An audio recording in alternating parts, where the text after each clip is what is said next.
Welcome to This Explainer. Today, we're doing something really cool. We are bridging the gap between the theoretical expectations of the 2026 Karnataka Management Aptitude Test syllabus and the stark, practical reality of what actually showed up on the 2021 question paper.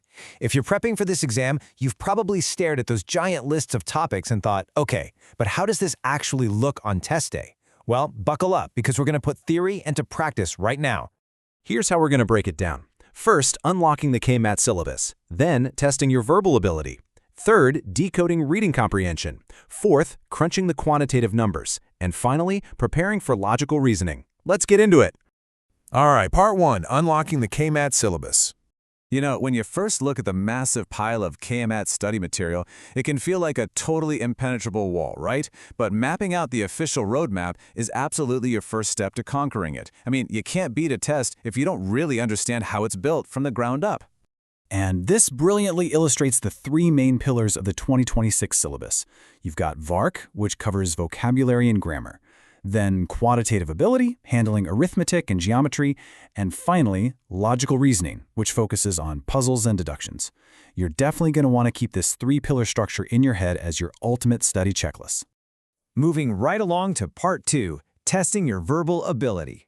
So the 2026 syllabus simply lists vocabulary as a topic. Sounds kind of broad, doesn't it? But on test day in 2021, it got highly specific. Take a look. Can you spot the misspelled word among maneuver, mediocre, embarrass, and diarrhea?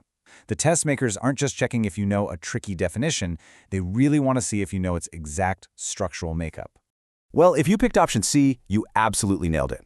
The word embarrass actually requires a double R and a double S. So, what does this tell us? It means your prep needs to heavily emphasize commonly misspelled words. You've got to stop just memorizing dictionary definitions and start physically writing out these tricky words instead. Okay, let's test another major category, antonyms and synonyms. Here's a direct pull from that 2021 exam.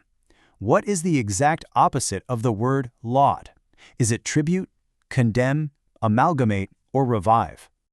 Since laud means to praise highly, the correct opposite is, for sure, condemn. Now, notice how the test makers snuck tribute in there? That's a synonym, and they use it just to catch you off guard if you happen to misread the prompt. Attention to detail is literally everything here. And take a look at how grammar mechanics are actually tested. The syllabus vaguely mentions parts of speech and expressions, right? But in 2021, this manifested as direct to indirect speech conversions. You really have to pay close attention to the perfect tense shift required here, moving from the present tense is in direct speech to the past tense was in indirect speech. They're testing your foundational understanding of grammatical rules in context, not just in isolation. Now, for parajumbles, which is another huge syllabus item, the secret is finding the logical chain of cause and effect.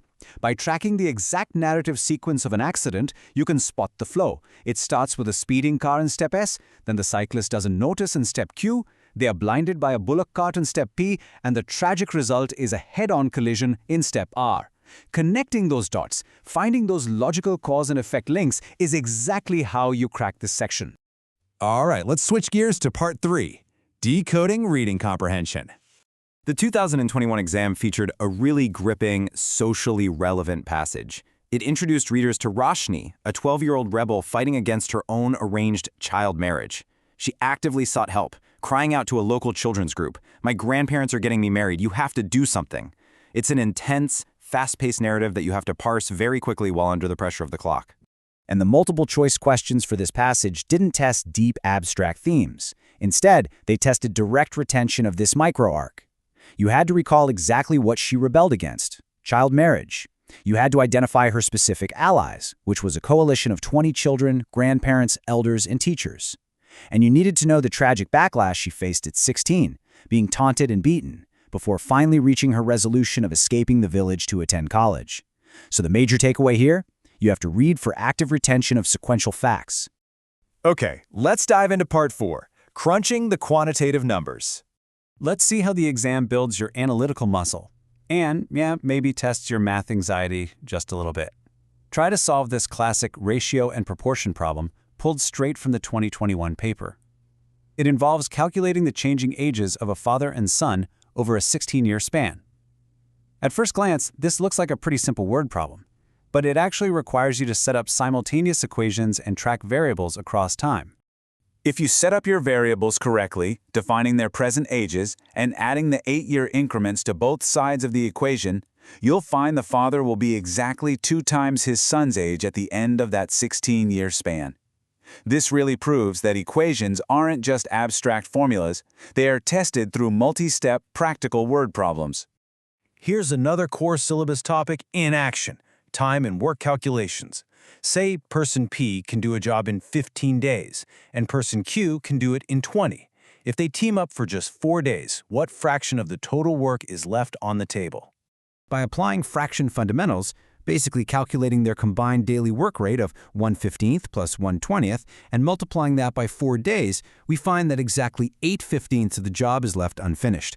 The lesson? You can't just memorize formulas. You have to be able to apply fractional logic to real-world scenarios. Finally, we arrive at Part 5, Preparing for Logical Reasoning. Even without a past paper reference for this specific section, the 2026 syllabus explicitly gives away the game. You absolutely must master these specific puzzle types. Be ready to untangle complex family trees under blood relations, decode hidden patterns, and weigh the logical strength of arguments. This section isn't about numbers or formulas at all. It's all about how strictly you can structure your thinking. Which leaves us with one final vital thought. Seeing how a dry syllabus translates into tricky, specific questions completely changes the game. So, what's your strategy going to be? Will you just passively memorize the topic list, or will you use these past patterns to reverse engineer your success on exam day? The blueprint is right in front of you. Happy studying!